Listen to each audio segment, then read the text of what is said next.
Welcome to the Shift podcast, where midlife, medicine, and mindset meet. We're breaking the silence around women's health and simplifying the path to feeling strong, clear, and better than ever. Hosted by me, Heidi Swap, with insights from Dr. Vohn Watts and stories from real women, the Shift podcast is here to challenge the narrative, empower you with information, and create a new vision for your next chapter. Hey, welcome back to the Shift podcast. We are so glad that you are joining us, and today is a great day to join us because we are going to do a deep dive with Dr. Ian, who has a huge following on Instagram and is located in Florida, where he has his own practice, where he's meeting with patients all the time. And he's known as the Tox Doc. So we are going to be talking about all things environmental toxins. Well, Toxins I don't know. in general. I never know exactly where we're gonna roll. So I'm super excited, and it's funny because I've been following you for a long time, and so it's kind of weird to see you here on the podcast. Thank you so much for joining us. No, absolutely. Thanks for having me join. I'm very excited to have a discussion with you, both of you. And just as a little background, Dr. Ian, he is a PhD. He was a professor. Was at Cornell, right? So yeah, I did a PhD at Cornell in a completely different field, in the field of optics. Then I started I started my position as a professor at Syracuse University way back in 2014.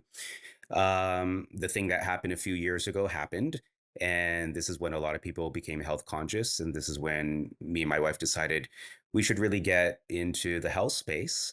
I have a son on the spectrum, so we know that for children with autism, nutrition is very, very important as a way of supporting their guts and their brains. So the things that we learned to help him helped us. I was able to put my thyroid autoimmunity into remission. My wife was able to put a lot of her iron issues and skin issues into remission as well, all using, natural methods, things that we know a lot about, like detox and cleansing and nutrition. So we both said, well, why don't we take everything we've learned, helping our son, helping ourselves, why don't we help other people? This is the right time. So I became a holistic health practitioner. And now, I'm based in Tampa. I do telehealth or online consultations with people.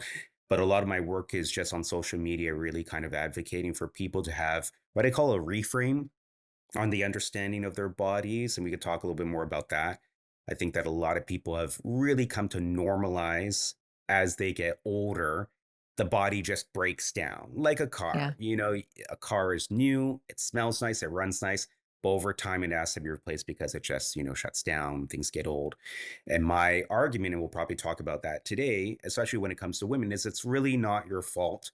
People really aren't aware that a lot of the wear and tear that we associate to just getting older is really associated to the accumulation of toxicity in our modern environment and a lot of secret hidden nutritional deficiencies that a lot of people aren't aware of. Both of these things accumulate to cause what we call aging and breaking down and deep issues with things like hormone issues and menopause and things like that. So a lot of my advocacy is helping my clients use a positive understanding of their mind and their body to make things better for their health, and also sharing that reframe on social media. Nice. Does that sound a little familiar exactly here? So my book what we're talking about. Yeah. So when I first met Dr. Ian and Dr. Nicole, we were all real big in the detox space, and I was working for a company and developed the foundational medicine concept back in 2016 and brought it to that company I was working with and developed that foundational protocol. And then my book that I released last year is basically exactly what he said, right? It's like my belief, and it's nice to hear somebody else say it, is basically the two things that cause the vast majority of disease or breakdown in the body is deficiency and toxicity. And totally agree. I just had this exact conversation yesterday using the car example, that if you are taking care of your car and you're putting the right inputs in and you're changing things out and you're changing fluids and putting new fluids in and doing all that stuff, your car doesn't break down as easy. It'll last and just hum. Look at these. Look at the airplanes that you fly in, right? The majority of those planes, a lot of those things are are very old. Right. But yet they take care of it, and they they're always doing maintenance on it, pretty much every week.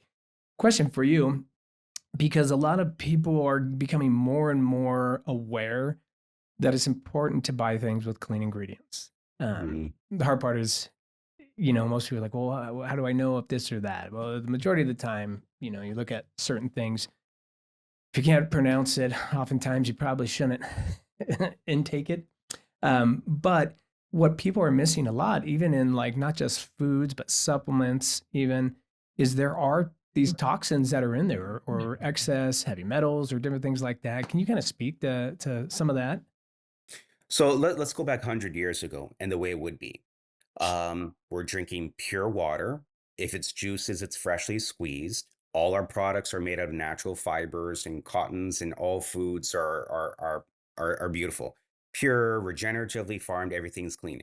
The whole goal really is to kind of demodernize. That's the idea. If you see something that's a synthetic thing, whether it be BPA or some long chemical that you mentioned, even if they say it's safe, it's always better to try to avoid that. The more we move towards modern products, the more you're going to get these types of chemicals that are really toxins, right? So I really advocate, and I'll say this.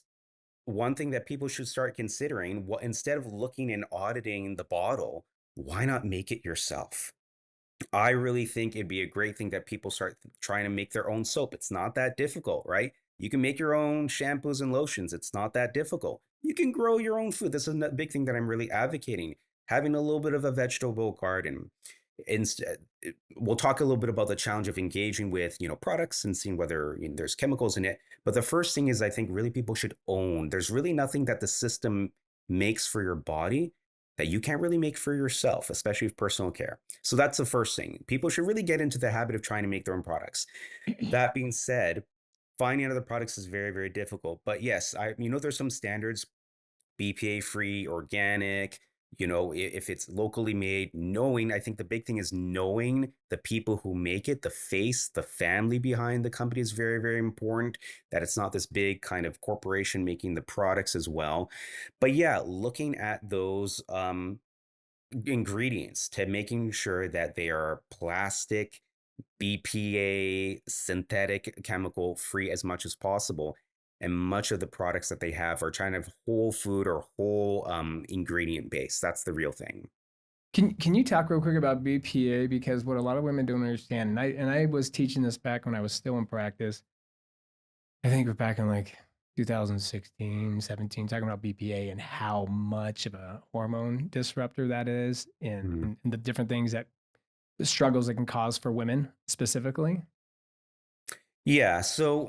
So BPA is an endocrine disruptor. For people who don't know what that means, it's basically chemicals or particles or species that can bind to the receptors of your hormones, especially estrogen receptors, blocking them, cutting them off forever, or just competing with normal estrogens in your body. And that can delay metabolic and hormonal processes. And you see this as symptoms, right? You see this as things like PMS and heavy periods and things like that. BPA is insidious. It's everywhere. It's a microplastic, but it's very, very small. It's basically a glue. BPA is a very, very strong glue. And in many ways, I think it's kind of a forever chemical. It's so small. It's in people's drinking water. It's in people's products. Even in the receipts that people print out, right? You can find it on that. They code with BPA. It gets into your body, and it basically can bind either permanently or temporarily to the sites in where normal estrogens your body's producing want to bind to. And therefore, regular metabolic and regulatory processes get delayed. I know. It is crazy. Yeah. And this is just a sidelight. And just remember Yeah. that, like, I'm just learning in all these things. And we talk a lot, like, when we talk about supplements or we talk about foods, and we talk about how hard it is to get nutrients into the body. We talk about how hard it is, like, when you have supplements to get the proper absorption. But these freaking little BPAs just make their way in and have no problem getting into our bodies. Like, what the heck? Right. Well, and up with that? Well, the third part you left down is breaking down an absorption is one thing, but getting it to the cell and the cell having a spot for it to land Like, why is to be able to utilize it. So like for estrogen, you may be creating enough estrogen, but if your estrogen has nowhere to land on the cell because those little binding sites have BPA on it, then you're creating all this excess estrogen that can't bind. And that creates a whole list of things. But one of the big things I used to talk about when I was in practice with BPA is if you are exposing yourself to BPA and you are a woman who is trying to lose weight, good luck. It's going to be very difficult. It is also something that will cause women to gain weight or make it very difficult to lose weight. And that's just one little example of toxins. But I'd really like to actually kind of add in another toxin. Let's kind of go through some of these more popular ones, at least some of the ones that the average person is a little more familiar with hearing about. Sure. Like the one in the news just recently, which I was not super pleased to hear, but glyphosate, which is a big one. And that's what's in Roundup, and what they spray on all of our food, pretty much. It's a pesticide. And so that's the one that you hear a lot about, these lawsuits where there's been, billion-dollar lawsuits for causing, I believe is what, non-Hodgkin's lymphoma. Non-Hodgkin's lymphoma, yeah. And all sorts of, like, it's a very, very bad chemical. But can you kind of dig into the science of why it's bad, kind of what it actually does in the body, and how do we get it out? So glyphosate, right? That is what we're talking about. Glyphosate, a herbicide and pesticide that was produced to maximize crop yields. It was initially patented as a antibiotic.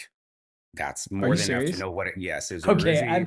This is my world. I'm in the detox world, but that's the first time I've heard that. I had no idea. That's actually new for me. That is crazy. Wow. So for people who understand gut health, you already know that's an issue. Next, it was also patented as a mineral descaler, like a caking agent. So it pulls minerals, right? So the antibiotic to remove the mineral from whatever it's going on to. It's like a drying agent, a mineral descaler. It just pulls minerals. That's what it's able to do. So it's an antibiotic, which is not really good for the gut. Let's just say that. And it also pull minerals, which is not good for anyone, right? Right. It's insidious. I think it's a forever chemical. Basically, it stays in the soil for years. It can kick up and fall in the rain. And it's just insidious. It's everywhere. I mean, one of the most common things that I see in clients' urine tests is glyphosate, herbicides and pesticides, one being glyphosate as well. It's an endocrine disruptor, right? So if it gets into the body, it can bind to different sites that other hormones are trying to bind to, and it can interfere with, the endocrine system. So it can wreck your gut, compromises gut integrity lining, so you get leaky gut, messes with the microbiome, and it can be an endocrine disruptor. Another thing is that glyphosate looks very similar to glycine, which is an essential amino acid needed to produce many different proteins, especially proteins involved in making enzymes for methylation or detoxing the body. So glycine, a regular amino acid, has two linkages, right? So it can link and form these long chains of amino acids to produce all the wonderful proteins. Glyphosate is missing one of the linkages. So if glycine gets into the synthesis of your proteins, it leaves a kink in those long strands of proteins because it's only able to link in one way. So and glycine is important for enzymes that detox the body, collagen that's important for your skin, tissue. So if you have exposures to glyphosate, not only is it affecting your gut, not only is it affecting minerals because it pulls it, not only is it affecting your hormones, but it naturally just makes the tissue that your body produces a little bit weaker because you're not getting those long coherent strands of collagen and fibers you would in other cases. This is why you have a lot of young kids getting like ACL tears. A lot of teenagers and athletes, they get ACL tears and breaking bones and stuff like that because their tissues just have this weakness. So glyphosate is a very, very big chemical now that a lot of people are becoming aware of because it's so important for agriculture to maximize crop yields. Sure. But it's also insidious and it does affect the body. And I would say, we talk a lot about root causes in holistic medicine. I say for a lot of people, root cause is a big one. Glyphosate as a root cause is a big one. And so how do you get it out? Well, and before we come to that, let's get to that. But that's a really big important thing because so when I was once again when I was in practice, I specialized in autoimmune thyroid. That's what Hmm. that was kind of my thing. And back in, let me think back in like 2014, 15, kind of like in that era, the uh, the gluten free thing was the whole thing. If you have a Hashimoto's, you have to be gluten free, gluten free. And I was really an outlier. I didn't buy into it. I'm like, yeah, I don't. It doesn't make sense to me. People have been gluten for years now. I get it. There's way more gluten now in the foods, but still, there's something that's not a root cause to me, right? What's it doing? And one thing that you mentioned is, which is I used to tell everybody is it is one of the causes that really kind of one of the root causes of leaky gut or gut permeability, where it opens up, it causes it to open up so things can seep into the blood that don't belong there, Hmm. right? So now when it's done that, now when the glyphosate gets in the blood and it mimics or it can look very similar to thyroid, the immune system attacks it. So it wasn't. So what's the connection there? Well, gluten heavy food like breads and grains are the most heavily sprayed foods with glyphosate. So if you're eating those kind of foods, yeah, it's probably going to trigger it, but once again, not the root cause. What it is you're putting a lot of this glyphosate in you, which is causing it. So when you go in and you detox out the glyphosate and you heal the gut, suddenly you don't have this immune response anymore. And then I had Hashimoto patients who can eat foods with gluten, not with glyphosate. We're talking organic foods that may have some gluten in it and have zero reaction, where prior, just smelling it would cause them to react. So some people are just so sensitive. And so And when it's you say react, it's like this inflammatory result. inflammatory response, or depending on how reactive they are. It could be really like one bite of pizza could really just set them off and just a major autoimmune response. So now let's get into how you said, how do we detox that out? So the one thing is just working on the gut. So there are studies. So there is I won't mention the company, but there are probiotics that help. It's all about ensuring that the gut on integrity is intact, right? So certain types of probiotics, binders, things like fulvic and humic acids, in combination with a lot of gut support, can rebuild that gut in lining so that if there is any consumption, it's excreted. So the number one thing is really just supporting the body so that the gut is as healed and sealed as possible. Then the body will naturally, because the body doesn't want to do two things at one time. If your body's not healed enough to kind of detox it, it won't do it. It's only when it's really kind of healed and sealed that the body will have the ability to now, cleanse the body of glyphosate. So if you really work on the gut and really healing and sealing the gut, over time the body won't see that constant exposure from glyphosate because it's being passed through the stool. Other glyphosate that's in the lymphatic system and in the tissues and the blood will slowly kind of make its way out through the urine. Okay, let me just ask you one question. Some people are more susceptible. It seems like even in my family, I don't seem to run into some of these problems, but my husband and some of my kids run into this more. What is it that makes somebody more susceptible or more reactive than someone else? Is that a silly question? Well, well, let me ask you a question. Is susceptibility bad or good? I mean, That's a good question. Because I'm not dealing with the Because it's same, kind of your alarm system, because right? So because you have people that drink and smoke and live and they're great and then they die of a heart attack. right? Would it ought to have been better if their body was susceptible to it? I So mean, what you're if saying is that everybody is being negatively impacted, whether or not that is irritating you and causing you to need to take action, or whether it's you, masking it appropriately. Everybody is still being impacted. Yeah. So the point is like children. I mean, children can eat gluten, they can eat glyphosate, but they're perfectly fine. Why? Because their bodies are young enough to rejuvenate and regenerate, so their bodies doesn't show the symptoms of the toxicity. As we get older, we start to show symptoms. That's not a malfunction of the body. It's simply just a sign of something that was already there. Our body was just nice when we were young enough to not tell us about it. And in fact, our body was nice to repair it faster than what the damage could cause.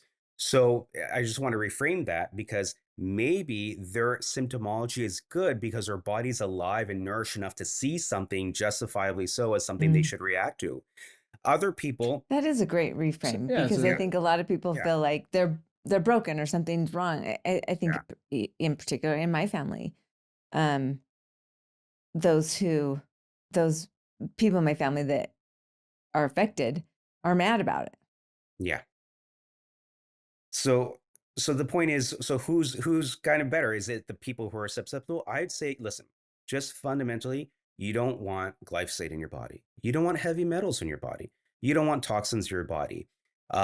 Even some, like, if some of these processed foods, they taste horrible. Really, if you do like one of these liquid fasts, you do a whole foods organic diet, and you go back to eating some of these processed foods, you'll get that initial sugar taste, but after that, you taste all the chemicals, right? Mm. Your body doesn't want any of this. And therefore, our response to these things is justified. It's a good thing. We want it.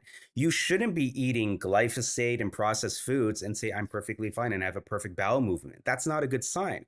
It means that your body probably just stored those toxins in the liver, and you'll deal with that with liver cancer maybe 10, 15 years from now. Your body just stored it in your gut, stored it in your tissues, stored it in your skin. So the point is, susceptibility responses, even things like autoimmunity in my frame, are often good. Everything the body does is good because they're simply responding to things that it justifiably good it should. I'm worried that if you can do all these toxins and nothing happens to your body, that's my issue, because it shows that the body in some way is kind of overwhelmed, given up, and it's waiting for conditions to get better. This is why Mm. oftentimes people will get sick after they come from a long travel, like a long trip. During their trip, they're perfectly fine. It's only when they come back home, they start to show a flu. Because when you're in a state of stress, your body just holds on to things. And it's only when Okay. your body feels comfortable enough to show symptoms that it does. So I would applaud people that are responsive to these things, because these toxins do affect the body, and people should have these types of responses. Oh, yeah, well, because that's interesting. That's a great reframe. I I think don't of it think like it's an anything alarm system, right? So sure. it's like an alarm system, just like even with chiropractic, you come in and someone's like, oh, I got pain. It's like, I want to take an Advil. Like, do you want to take an Advil or do you want to fix the pain? That's your alarm system letting you know that when you do this, there's pain because you're causing tiny, tiny bits of damage to that specific joint. And if you just mask that pain, now you can't feel the pain. You've like basically turned off the check engine light, when you're going to deteriorate that joint more and more and more. And over time, eventually you can get arthritis, or you're going to have some kind of issue in that joint. Now think of it from the human body part, right? If your body's not responding or reacting negatively to a toxin like that, and you don't feel anything, um, well, those toxins are still in there, right? And so you, like you said, you're gonna store those. And what happens is, it's just like a car.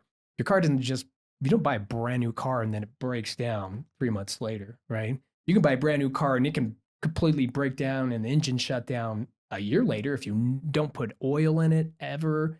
And or you're putting some things that are getting, maybe you put some bad gas in the car. Think of it that way, because you're putting like toxic things that are going to be disrupted. So over time, it's going to build up, and like just like you said, then it's going to be create a problem down the road, and people are like, oh, I never drank. How come I got liver disease? I And think it's like, well, it's not just about drinking, and it's not just about sugar. It's toxins and as well that eventually your body will try to isolate and they initially tried to like encapsulate and isolate a little bit, and over Hmm. time, it'll just build up until it becomes something that the body can no longer handle. And now you're dealing with a tumor or cancer or something I think horrible. I think that this reframe is also really interesting in the context of this perimenopause slash menopause conversation, because the women, mostly women that I talk to, they're kind of they're feeling like angry at, and this is how I felt, angry at my body. Like I Hmm. can't I can't get up and go the way that I used Hmm. to. I can't think the way that I used to. I don't have the energy that I used to. I used to be able to handle all of these things, and now I can't. I used to be able to run up my stairs and now I can't. And there's kind of, I certainly felt an anger towards like, what is happening? What's wrong with you?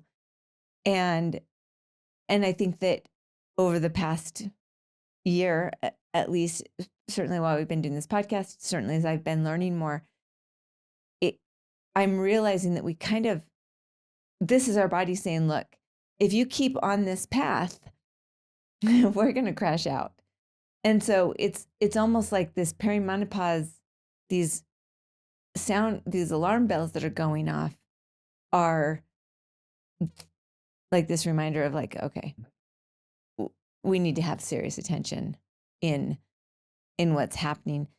And so to somebody who is in this time of their life, in your 40s, probably begin in your 40s, I'm in my 50s, what would your advice be to somebody who hasn't been going to a functional doctor, who hasn't even been aware of glyphosate, who is just, I mean, I'm going to the grocery store, I'm loading up the quickest things I can find, and I'm making sure it's in my pantry so that my kids can come home from school and not bug me. You know what I mean? Yeah. I'm shopping at Costco, I'm getting the easy thing, and we're out the door. What is your advice? So I could write a book about this, but let's get started. So first of all, most hormonal issues for women are modern issues. Okay. PCOS, endometriosis, adenomyosis, extended perimenopause, troubling menopause.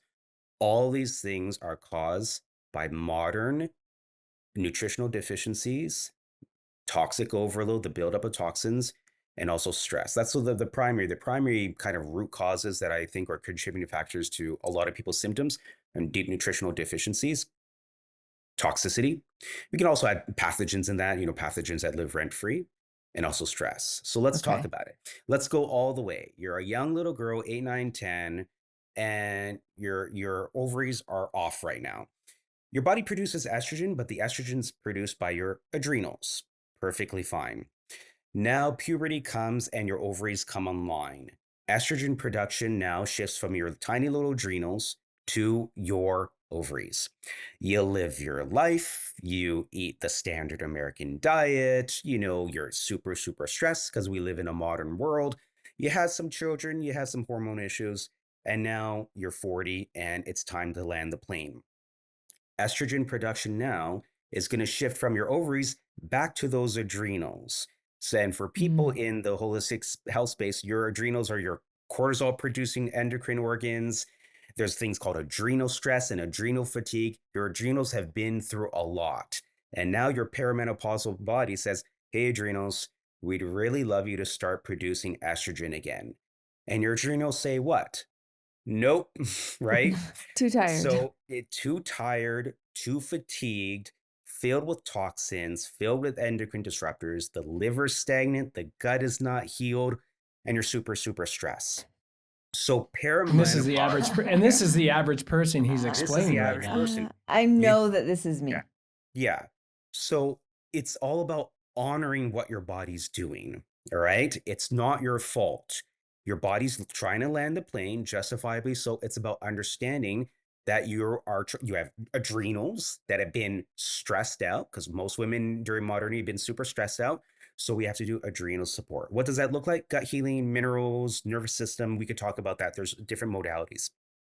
Healing the gut, working on the liver, doing a little bit of a detox, and it doesn't have to be heavy, even things like just changing to organic. So just honoring nutrition, doing a light detox, adrenal work, right? Maybe some herbal hormonal boosting supplements, perfectly fine.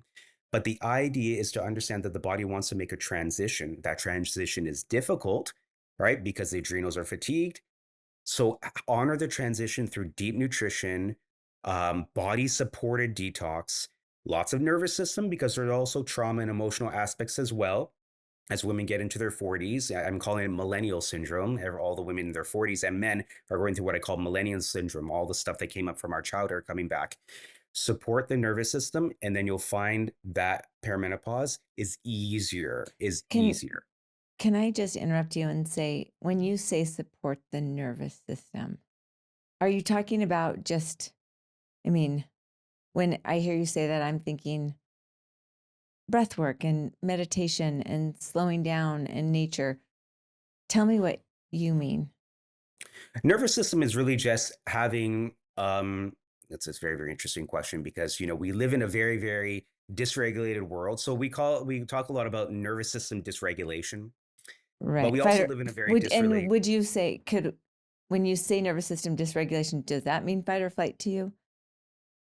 Or so that's an element of it. I'm saying, yeah. I'm sorry, because this nervous system thing is a new thing for me because I have been living in the fight or flight. That has been my safe space, right? And so I'm trying to turn that, which is why I'm curious about what you mean by that. Well, let me tell you what an ideal, quote unquote, ideal nervous system is. Let's start with sleep. You go to sleep, you have deep sleep, nice dreams. You wake up feeling well refreshed. That's the start. Your cortisol, right, which is part of your nervous system and the way you kind of manage the day, spikes around 10 a.m., right? You should feel good. You wake up with energy. You're ready to conquer the day. You don't feel fatigued. Cortisol, a lot of people call it your fight or flight hormone. I don't believe that. I think it's your conquer the day hormone. It wants you to conquer the day. It gives you with energy. So during the day, you're conquering, you're doing your work, you're moving, you're acting, you're crushing it. Then after 10 a.m. into the midday, cortisol starts to go down, and that's when melatonin starts being produced. You should go down with it, all right? So this is where people at 2 p.m., they get, the shakes, they want a snack, they want a coffee or stuff. People do naps. That's what I suggest as well. But you're calming down and you're going towards the evening where you feel relaxed. You're not as stressed, right? Right. So yeah, so I mean, it's not always probable. Yeah. So the point is we honor it, right? Okay. You conquer the day. So your nervous system, you're conquering the day. You're feeling good in the morning until the end, until the midday.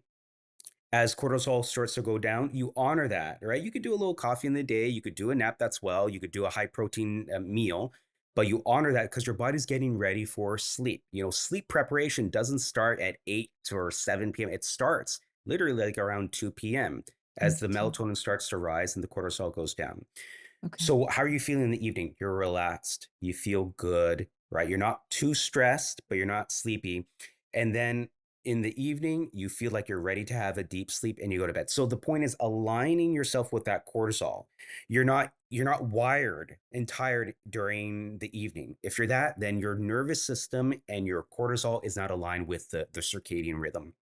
So a lot of nervous system, what do I mean about nervous system regulation? Is that aligning it with the day so that actions and energy and movement is aligned with the sunlight, and that darkness and the night is aligned with sleep. That's big, because so with the shift, we have a program where we teach people certain habits, right? And one of the big things is getting to sleep, and not just 7 to 8 hours of sleep, but 7 to 8 hours sleep, ideally from 10 p.m. ish, into like 6 a.m. ish, 7 a.m. Because as the sunlight starts to go down, that's when we really start to produce melatonin, because our eyes actually, when the light goes down, the eyes are what really trigger that big melatonin release.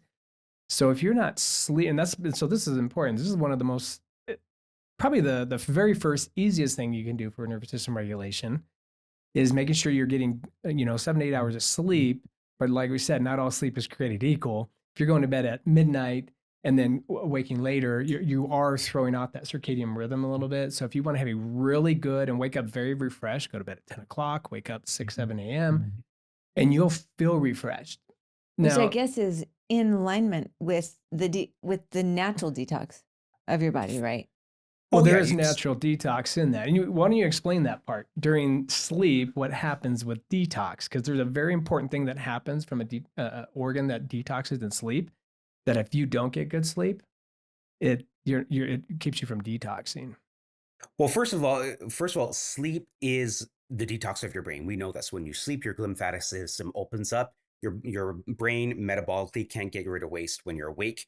You need to sleep. Your lymphatic system, which is basically your drainage system to your brain, opens up, and all the toxins and all the metabolic waste can leave. All right. So sleep is your free detox of your brain. Sleep is also detox for your body. Your body goes through healing processes and a lot of gut healing. Sleep is also the way you balance your nervous system. The first thing, if people who are super stressed, have been through trauma and have gone through a lot, sleep is nervous system re-regulation or normalization. That's why you can go to bed pissed off and you wake up feeling fine, right? You go to bed with all these anger. You know this. You go to bed feeling so angry with things and you wake up feeling nice because your body had an opportunity to reset. So sleep is also important for weight loss as well. You need at least three core deep sleep hours for your body to even switch on the metabolic processes to feel safe to let go of weight. All right. Mm, So during your sleep, you're that's rejuvenating, interesting. you're cleaning your brain, your gut's healing, your nervous system's recalibrating, your body is feeling safe enough to actually lose weight and to be aligned metabolically. That's very important. But sleep and a circadian, that's just the foundation. After that, the next step of just nervous system is nutrition, deep nutrition, right? Nourishing your body is the way you nourish your mind because the gut and the mind are connected, right? That's very, very important. So a lot of women, we've talked about in the case of women who are perimenopausal, nutrition, we're going to work on that. Detox, we're going to work on that. But when we mention nervous system, the layers that we build the foundation, the first one is making sure that your life is aligned with the circadian rhythm. The next one is also making sure that you are thoroughly and deeply nourishing your body. And then after that, once we get that, then we're going to start working on what I call the 4 foundations of detox: liver, kidneys, colon, and lymphatic system. Make sure those are draining. Once we have those 3 layers, circadian rhythm, nutrition, and those 4 foundations of what I call detox, then we can take our body wherever we want. We can do hormonal support. We can do a deeper detox. We can help her do anything she wants. But those are kind of the 3 layers. And the irony behind that, what he just said, then you can work on hormonal support. But if you're doing these things where you're getting good sleep and good nutrition, you're gonna see your hormones functioning better as well. So it's kind of chicken and the egg. Is like, but it starts with sleep, and I'm so glad you brought that up because that is actually our first habit. It is that we talk about is sleep, and so probably the people who are listening, and this is me. I really genuinely believed that you can sleep when you're dead. Like, I used not sleeping as my superpower, particularly when I was running, I'm running my own business. I have 5 kids. And so the daytime was when I was a mom. That was when I was doing all my mom things. And the minute, and I would be like exhausted and trashed. And the minute like I cleaned up the kitchen and the kids were in bed, like, boom. I was like, okay, I'm on fire. And I would work deep into the night, 2, 3, 4 o'clock in the morning, and only get a few hours of sleep. And I really thought I was superhuman. Yeah. I thought I was superhuman. Yeah. And then, and then you go into this next layer, which is deep nutrition. And I mean, I would love to put you on the spot, Ian, and have you tell me about what you eat, because for the better part of my life, in order to not be fat, I just didn't eat. I would eat the very bare minimum that I wouldn't be shaky and starving, because I was so concerned about being fat. And so nutrition really wasn't, I mean, I'm just being honest, and I'm being this transparent because I know I'm not alone. Mm-hmm. It's like, okay, I'm going to maybe pop in a piece of toast. Maybe I'm going to eat half a banana, anything that I can just to keep me going so that I don't energy, crash. Yes, energy. Mm-hmm. I mean, I used to make my kids a lunch and cut off the crust, and I would eat the crust. That would literally be what I ate. Well, you sound like a sadist. Who wants to eat the crust only. Honestly, it's so that I didn't have to throw it away. I don't even know. So that's funny. You know, these two foundational things that you're talking about, and I mean, I don't even know what that means to detox your colon, but I would love to know, like, what you're like saying deep nutrition, and I'm thinking beets. What do you mean by realistic deep nutrition? So you're right. Deep nutrition is kind of subjective. Let's flip it. Let's talk about the nutrition that's in our food today. Processed food, there's nothing. We have a problem here in the United States. So we say, okay, well, I eat organic, right? Eat organic. We have a problem here in the United States of soil depletion. The deep, historically, before modern agriculture, we would replenish the soil. We would regenerate it, whether it be through letting the soil just go fallow for a while, manure, ash. There was an understanding that the things that were in the food was coming from the soil, and we need to replenish that. Okay. We don't do that anymore.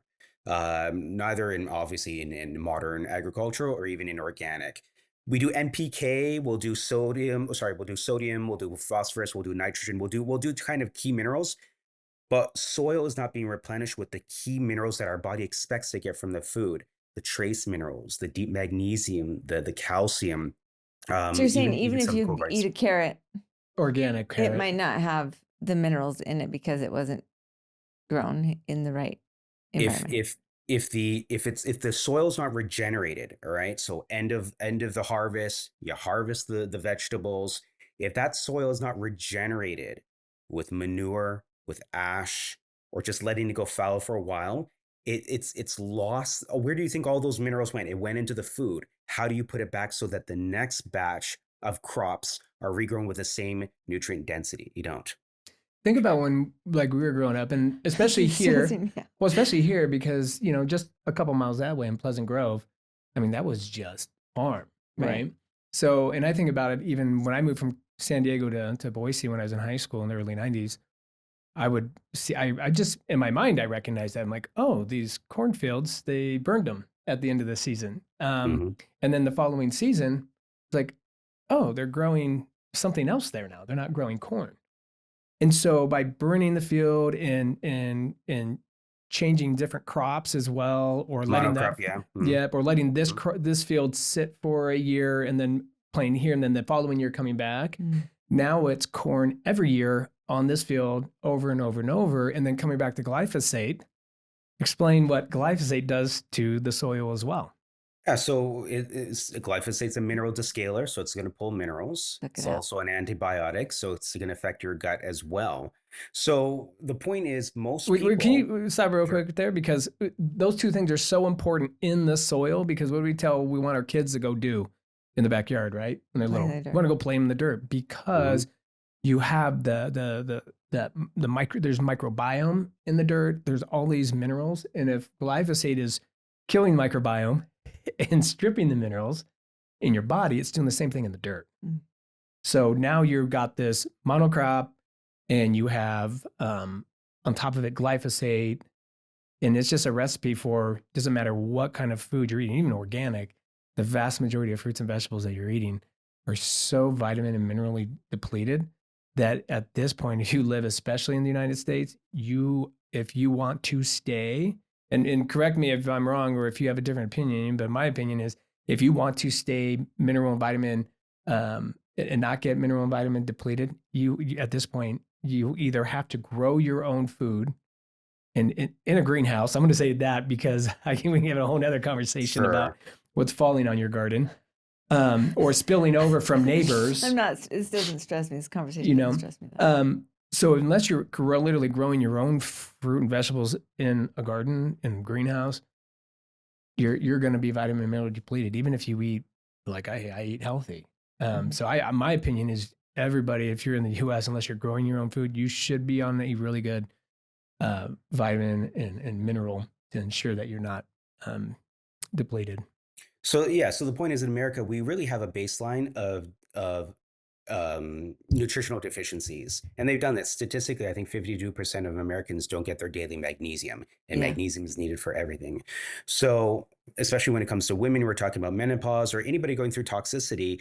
I think oftentimes a lot of toxicity issues just comes from the fact that your body doesn't have the minerals and nutrients to detox. well in a way that it can. So Okay. when I talk about deep nutrition, it's a little subjective. What I mean is returning to the nutrition that your body's always expected. Your body is expecting food that was grown in mineral rich soil. And it's expecting that that food is cultivated, not chopped up and processed, not put with a lot of chemicals, that you're eating it as close to as possible to the original state. A lot of people haven't had that. So for clients like women in menopause, or perimenopause, when we talk about nutrition, we talk about deep nutrition, but really returning the nutrition that the body was expecting. Now, the lucky thing is there are regenerative farmers out there. There are local farmers that are not only USDA organic, certified organic, but they will practice regenerative farming practices. You can get regeneratively farmed vegetables and fruits. You can get regeneratively farmed dairy as well. There are farmers that will do regenerative farming, but it's not at the scale in which you can find it at your grocery store. You can either do it yourself, and most people do regenerative farming. Most people, they grow a vegetable garden, they get some manure or something like that. So you're already doing it. Okay. But another thing is really, and this is one thing that I really advocate, is partnering and finding regenerative farmers that do the organic, also replenish the soil, so their food is as nutrient dense in a way that your body and our ancestors were expecting it. Does that make sense? Yeah, it does. And I've never grown a garden. And last night we were kind of talking about having some grow boxes and giving it a try. I've never done it, but I really would love to give it a shot. And this is what people don't understand about when you actually do grow some of your own, I'll say vegetables, but most of the stuff people grow are not vegetables, they're fruits, cucumbers, tomatoes, bell peppers. Okay, so I All was fruits, okay? thinking about salsa gardens. Right. So these are all fruits. But here's the thing. When you actually grow your own cucumber, tomato, bell peppers, things like that, especially those, when you bite into a tomato that you pull out of your garden, Freaking delicious. it is delicious and it tastes almost like it. Now you're like, oh, now I understand why it's a fruit, as opposed to just some bland, watery, doesn't have a whole lot of taste to it that we get from the grocery store. So you can taste the difference and how nutrient rich it is just by the way it tastes and how deep red it is. So you notice a big difference. Like I had my daughter was dating this boy here. He went off to college. She was still in high school, so they dated for a little while before he left for college. And the mom was a big garden, and we were over at the house, and she started picking up these little tiny cherry tomatoes, but different colored ones. I can't remember the name of them, but she's like, here, and I started taking them. So I was just like popping my mouth. I kid you not. I've had cherry tomatoes that are fresh, and you can taste them. They're good. These tasted sweet. Like you're like, oh my gosh, what is this? I've never had a tomato taste like this. Like, well, Yeah, that's your body because knows. you're not eating real tomatoes. Yeah. Your body knows. Yeah. When the best food you can grow is right there in your garden because it's fresh, it's living, it's clean. Yeah, Vaughn talked about have a greenhouse that's just protecting it from rain. Totally get that. But so an important aspect for a lot of people with their health is not only reclaiming their health, but reclaiming the things that support their health. I'm not asking everybody to be a farmer, but it's enormously empowering to grow your own food. It's yours, it's nobody else's. It's fresh, it's organic, it's nutrient dense, it's living. You bring that into your home and eat it. It's the best food that you'll ever eat because it's just so clean and so rich and so pure. And it's living. It's living because you picked it just now. Yeah. And now all those seeds that you throw away when you cut open a bell pepper, you don't throw those away. Yeah. Now you keep them. Because one thing to I regrow want, more. one thing I really want, people talk about things like inflation, they can't afford anything, and everything's so scarce. We really do live in abundance. A single tomato can produce thousands of other tomato plants. The thing is, people have to align with that, right? Yes, it takes work, to start your garden and grow it. But, nature is meant to thrive. It's meant to multiply. So, and that's the idea. So when people kind of align and grow their own foods, they're going to find that they live in abundance. One thing I remember when I was in New York, we would go apple picking, in the fall. Apple picking was amazing. You know how many ripe, pure apples, good for eating, fell on the ground? And nobody grabbed them because they didn't want to, but they're all really good. Nature, if you allow it, it will give you more tomatoes, more fruits, more vegetables that you could possibly eat. So a lot of people are afraid of growing their own food because they're just like the effort and will I do it well and how much will I get? If you get it going, you're going to reach this point where you have so much vegetables, it becomes sustainable. And the important thing that I want to say is regeneratively farmed, deeply nourished, high nutrient dense food, you need less of it. You'll eat less, it will last longer. Because a lot of people say, well, organic's more expensive than, traditional. I don't want to buy it. They don't realize that their body will need less of it because it's so nutrient dense. See, and that's the crazy thing. When I look at, I love listening to you. I just love this like abundance. right? That's a thing. Thank you for that reframe to the other part of our conversation that was starting to really stress me out. It's a really beautiful way to look at it. Well, and think of it this way. I mean, and really think about how many people you can bless. And for me, I'm at a point in life where Vohn wants to be a farmer. Oh, I'm going to tell you flat out what I'm going to do. But look at what the trend is now, right? Over the last 100 years, people have been trying to get out of the country and get in the city and get these jobs and on and on and on. And now what's happened in our country here over the last 50 years is we are one of the sickest countries in the world. We're one of the most toxic countries in the world, not just our environment, but internally. We're one of the most nutrient depleted countries in the world because the food we eat here is absolute garbage. It's toxic. The food companies deliberately put chemicals in these foods to make you crave them, to make sure that you don't get satiated. It'll shut like leptin off, your hormones off, so that way you'll consume more of their garbage food. And now you're looking at the trend. What's happening now? You see, if you're on Facebook, you're on Instagram and stuff, what's happening? You're seeing more and more people now going, screw the city. I'm out of here. I want to go get a plot of land, build a home that's self-sufficient, off-grid, where I can have a well, I can do solar. I can literally, once I build that out, I have no debt or no bills. I'm growing my own food. And if I don't want to leave my property, I can literally live there and be sustained and need nothing from anybody and be toxic free. I'm going like super extreme. But you're seeing a lot more people that are, especially the millennial type age, people in the 30s, early 40s that are like, man, we got to get our families out of here. And they're going out and they're getting homes. They're building. You're even seeing these communal like compounds now that people are building out. They're buying like big plots of land with like 5-10 friends because it makes it much less expensive. But when you grow your own food, I don't care what garden you have, you will not be able to consume all that food. Your family will not be able to consume because it grows so much more than you ever believe. And it's just like a flower. When you pick something, it allows it to reflower, right? So as you're picking more, so you get more and more. So think about how many neighbors that you can bless with amazing food that you're growing anyways, or taking some of that food, like these extra tomatoes, and making a bunch of. And I actually saw this. I saw this on I'm not going to say this show because I'm going to embarrass the heck out of myself. That I was watching behind the show that my wife was watching. Okay, it was Real Housewives of New Jersey, and the mafioso family, the Italian one. And I saw this, I said, what an absolutely cool thing to do. And they get all these tomatoes and they're in their garage and they're making tomato sauce. But they're taking all the tomatoes that they had made and made all this, not tomato sauce, spaghetti sauce, right? Marinara. And then they canned it. So they have all their sauce for the year. I mean, I remember. Made all fresh, homemade. And you can do that with, name what you're doing. Right? Name the foods you guys like. I grew up with the canning happening, and I've never canned. Just because life has become here so convenient and so easy, and so I can go grab this. But when you go back and you look at other cultures, and Ian touched on this when it came to the cortisol levels, right? And you start to have that dip around that 1-2 o'clock is when you start to notice that. I lived in Venezuela back in 96 and 97, and I left a year before Chavez came into power.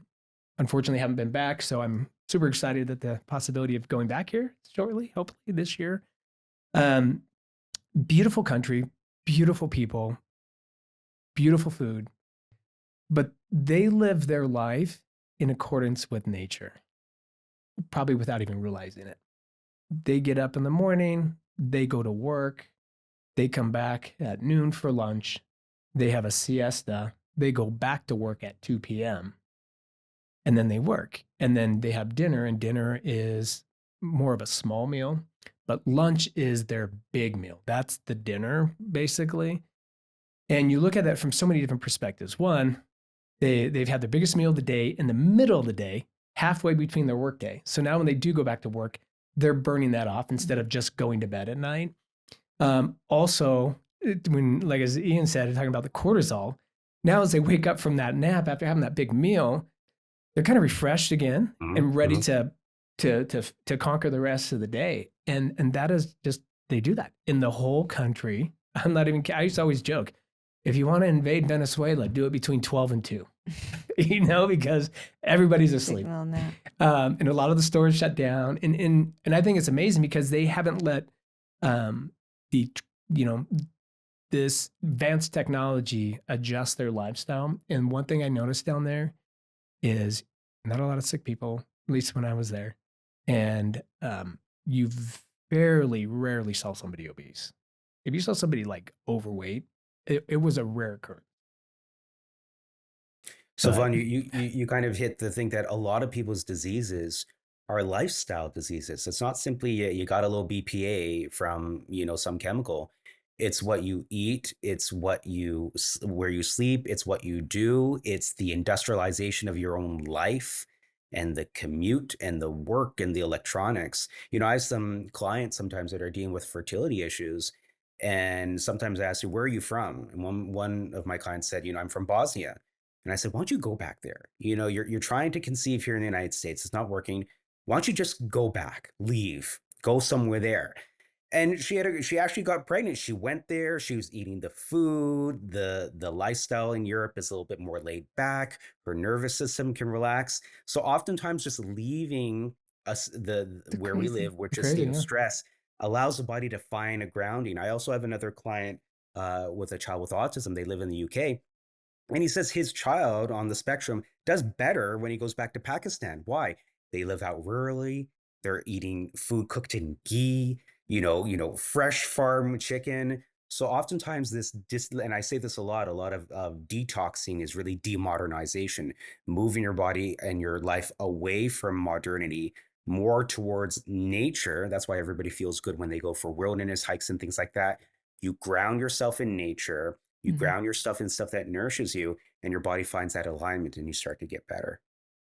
Yeah, it's true when you really look at that. And that's what you're starting to see. Those millennials are starting to demodernize, and they're wanting to go back to, it's almost like you're seeing this wave of people wanting to go back to living the way we lived in the 1800s, where most people lived on a little plot of land, grew their own food, were totally self-sufficient, and had a lifestyle that was not this crazy go, which that's a huge one. I mean, you know that because you had a lifestyle of go, of how much that really affects your nervous system. And then you throw in toxins on top of that. That's just a recipe for bad news. I think we're hitting some diminished gains of how much you can get from modernity. I mean, everybody has a phone, everybody can be connected to the internet. You can run a business from your farm. But I think, a lot of people are realizing, and when we were growing up, there was also always in movies this go to the city. And, the character would go back to home, in small town USA, and it's all kind of backwards and stuff. So we've been fed this thing, go to the city. That's where modernity and everything is. But that came, I think, at the exchange of, a very, very stressful lifestyle, lots of toxicity, lots of stress. And I think people are, the pendulum is swinging, like Vohn said, where people want to go back to find something more natural, more aligned with what their body wants. Certainly, the definition of success starts to change, especially if your health starts to become a factor. Dr. Ian, you mentioned, and you share on your social media so openly, which I really appreciate the vulnerability that you share on social media about how having a child on the spectrum has really shaped your path and has brought you to a different focus. I actually lost a son to suicide in 2015. And when your child is going through stuff, it is one of the most motivating factors to elicit change, any change, to try to help, to try to learn, to try to understand, to try to correct. And I really admire that. Sometimes I think for women, and something that I've noticed in myself, is that if my child was struggling, I would go to any lengths to try to help in whatever way. However, I haven't afforded that same effort on myself. Yeah. And maybe I have more in recent years. But could you just talk to a mom who may be feeling like tending to her needs are selfish? Or Yeah, that's a very, very common. I've heard that from a lot of women that say, I only consider myself last. I don't really make myself a priority. And I say, well, you don't want to get to the state where you have to. That's the issue. Um, it really comes down to recognizing self-love and self-care and the fact that you matter. Women sacrifice for themselves for their kids, justifiably so, and their husband and their world around them, definitely. But they only do that because their body allows them to. And in some ways, I want to say this the right way, that your body has a right over you. The only reason you're able to tend to all these things is because your body just holds what it needs to because it can't let go of it, and does what it needs to do because you demand it. So at some point, you owe it to your own body. It's been such a faithful servant to you to be able to do all the things you demand it. You owe it that time for self-care. And what I'd say is if you take some time to do things like nervous system regulation, deep nutrition, doing a detox, you'll be able to have the energy to do all the things that's demanded of you in life, and also have energy for yourself. So when anybody, and especially a woman, invests in themselves, they will always get back more. An investment in your health always pays you back in multiplications. So it's about really having that reframe that it's an investment and your body will reward you by putting in that time to really take care of your health. So I got a question for you. Actually, I have two questions. The first one, because we also want people to have some good takeaways, right? If there is and glyphosate's an easy one. Let's be candid. For people that know about toxins, have heard about toxins, that's a softball. Most people have heard of it. What toxin that because for people that, and maybe we didn't preface this early on, but people that don't know this, Dr. Ian specializes in these in toxins, in understanding how they affect the body physiologically. What toxin right now would you say, for especially for this demographic, these women 40 to 60 that have coming into menopause, coming out of menopause, what toxin would you say is out there that maybe isn't as known as glyphosate, but can be very impactful on them during this time frame? And where would you find that? How would they be exposed to that toxin? So for my clients, we run a total tox burden test. It's basically 3 urine tests: mold, heavy metals, environmental toxins. Mold, a lot of people are aware of that. People live, we live in drywall, synthetic homes. That's another thing. We're living in processed homes. We talk about processed food. We have processed homes. So mold is a big one. One thing that I see a lot of is just a lot of gas additives, gasoline additives. And I think it's coming from just smog and emissions. But there's a lot of these just gas additives that do affect the body. I'm not sure, it may have some endocrine disrupting properties, but I think people don't realize how much smog and emissions, gas emissions and stuff, plays a role in toxicity. We all know about smog and maybe it affects your lungs and things like that. But I see a lot of gas additives. Another thing again is a lot of herbicides and pesticides. Glyphosate is one, but a lot of thiophosphates. There's a lot of different herbicides, insecticides, fungicides, just a lot of things that are meant to kill stuff, right? But instead they get into your body. So I think a lot of just farming, modern agricultural farming has laid a footprint of a lot of these types of chemicals to just be insidious in the soil, insidious in the water, insidious in the air. that people don't think about. Most people, when they think about toxins, they think about heavy metals, mold, parasites, but really just modern agricultural chemicals and chemicals from like fumes from like gasoline. Those are the ones that I think people aren't as aware of. They know it's there. Everybody knows about things like emissions, but they think more like global warming and stuff like that. They don't realize the effect of modern agriculture and a modern automotive on the body.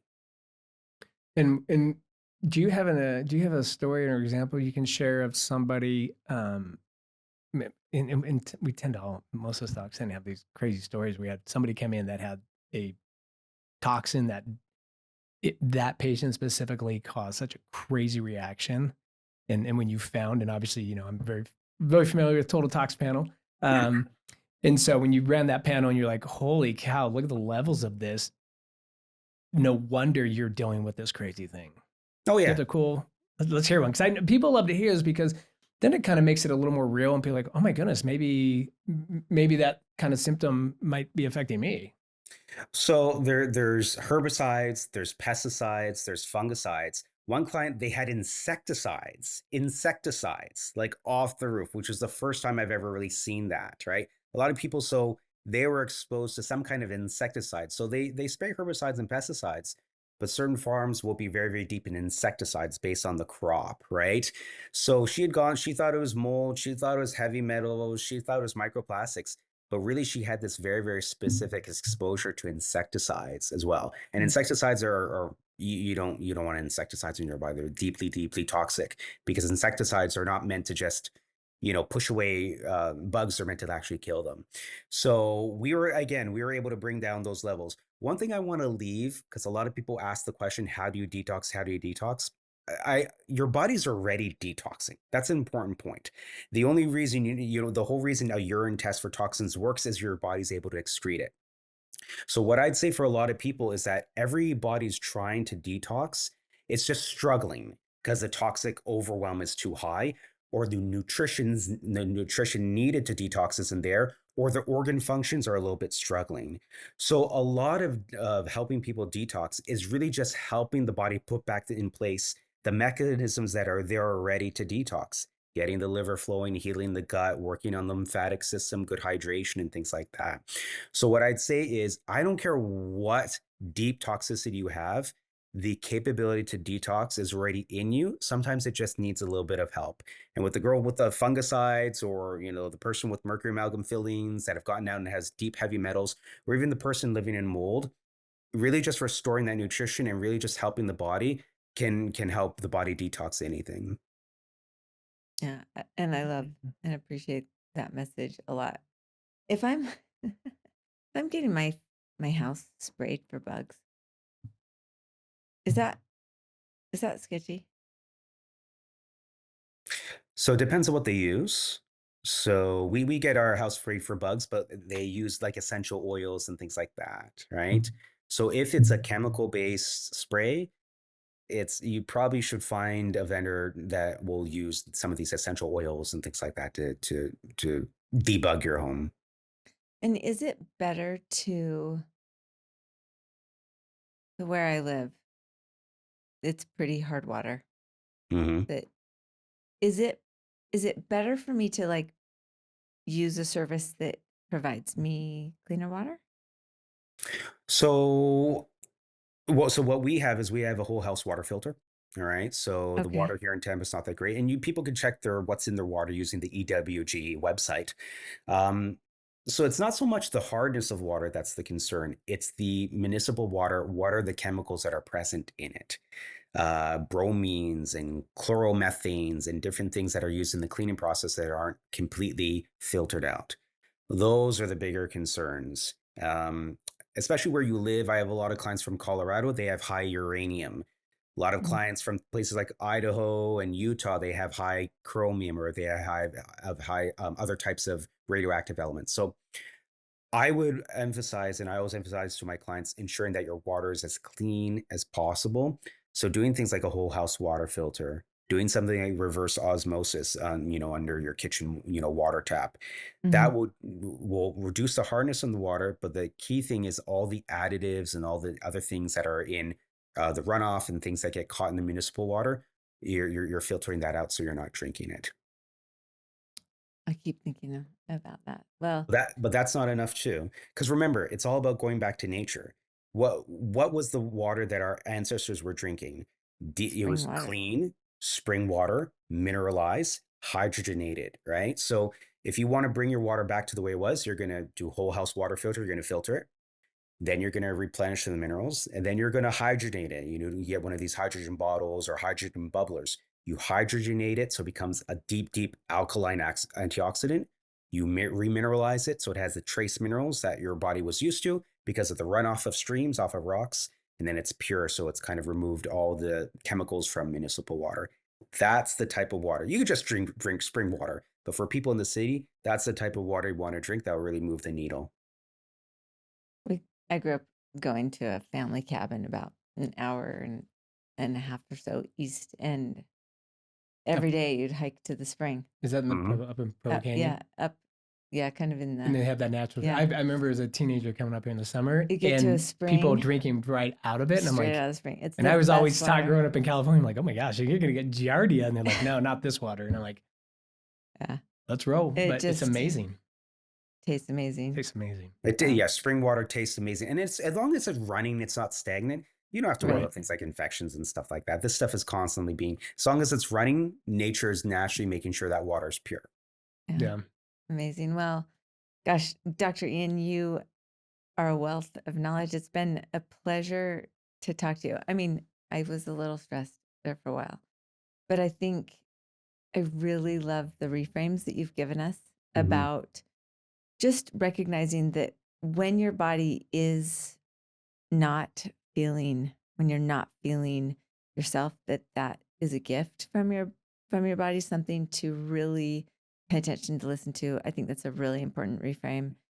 I love your message just about the abundance of the earth, and I mean, it's been on my mind. Like, I've never grown a garden. My grandpa had an amazing garden. And I have these little grandbabies that are coming, and I would just love to have a garden. I've never done it before, but maybe AI could help me learn. You can, and I'm going to tell you. So we're getting ready. We're doing that too, and people go, why haven't you had a garden before? And I'm like, I don't know, maybe childhood PTSD, because growing up with 8 kids, family of 10 in Southern California, we didn't grow up with a lot. It's a lot of kids to have, and it's very expensive, and so we always had a garden, and so we always had to. That was one of the chores. Always out there picking weeds in the garden. So I think it was just so many A lot of work. hours of picking weeds. I was like, as I coming up as an adult, I'm like, it's too much work. But the older you get, and the more you realize the importance of this, and what's really kind of, you keep saying grandkid. My youngest is 18. My oldest will be 24 this year. So we're getting to that stage. We're here. Who knows? In a few years, we'll start having grandkids. And as bad as it sounds, that's kind of what's sparking me to want to really kind of get more and more into this. It's not even for myself. It's like, I want my grandkids to know this. I want to teach them this so that they can continue in this on, and so that they can experience such better quality of life and health. Because you will. You absolutely will. If you truly eat organic, and by organic, I'm not talking Whole Foods organic, because that stuff has pesticides in it. It's been tested. They have pesticides in all those organic foods. You grow your own food, and you will see what a blessing it is, not only for your life, but probably for the extended family or neighbors or people that live near you, because they will end up getting some of that crop as well, because you won't be able to consume it all. And the word that you used, Dr. Ian, was restorative farming? Regenerative. Regenerative. Yeah. Yes. And so that's something to look for as you look around you. Yeah, and that's more of like a local, Regenerative. that's like more local really, that you can find. And it shouldn't be hard here, like in Utah or where I live in Idaho. It's not hard to find farmers like that. There are a number of these small farms that are popping up. And some of them are like their own little co-op that you can be a part of. And you're getting fruits and vegetables that they're growing that way. And if you do grow your own, by the way, make sure that when you are consuming your vegetables and fruits stuff, that you're keeping those seeds. You're not just chopping and throwing away. Keep that. And now you really have those true heirloom seeds that you can continue to regenerate season after season after season. You don't have to buy new seeds. don't have to be concerned about, are the seeds I'm buying from this company, like, are they GMO? Are they this? Like you can, really get some really good heirloom seeds, and then you really shouldn't have to buy more seeds if you're doing it right. We're going to have a gardening podcast here pretty soon. Anyway, it's thanks such for a pleasure coming on here. It's been great. I think people are going to really learn a lot from this and the great knowledge you bring. So give Dr. podcast. Ian a follow. Dr. Ian, will you just tell us where people can find you on Instagram, online? So I'm Tox-Free Doc on TOXFREEDOC on Instagram. You can also find me at www.toxfreedoc.com. Okay, and you do telehealth, and so people can reach out to you for more information. Yep, I have a clientele. I do consultations. I can help you. We do testing and give you a plan, and also just follow me for more knowledge and insights. Yeah, you're a great follow on Instagram. So keep doing what you're doing. Thank you so much. Love it and appreciate it. All right. You're welcome. Well, thank you very much, and thank you all for joining us. And come on back for our gardening episode. We'll have to do that one. Oh, and just so you know, I'll throw a little plug here. We are going to be bringing Dr. Ian's wife on, and she is amazing. I love her. She's the first time I met her years ago, I was like, I like you, man. She's like straight through the front door, just kind of personality. I'm like, man, she is cool. And she does something that we touched on a number of podcasts back when we had Laura Jacobs on, who used to, practice iridology. She's a practicing iridologist. And so stay tuned. We'll have his wife on as well. And so you guys are like the dream team. Yeah, it's a wealth of knowledge in this home. So very cool. Yeah, absolutely. All right. Well, thank you so much, and we'll see you next time on the Shift. Welcome to the Shift podcast. On the show, Dr. Vohn Watts, a chiropractor and founder of Foundational Wellness, shares his insights on how the body functions as a whole system, along with the principles he uses to help people get on the path to better health. Please remember, the information shared on this podcast is for educational and informational purposes only. It is not intended to replace medical advice, diagnosis, or treatment. Every person is unique, and your health decisions should always be made in consultation with a qualified healthcare professional who knows your individual circumstances. Neither Dr. Watts nor this podcast are responsible for any actions you choose to take based on the discussions in these episodes.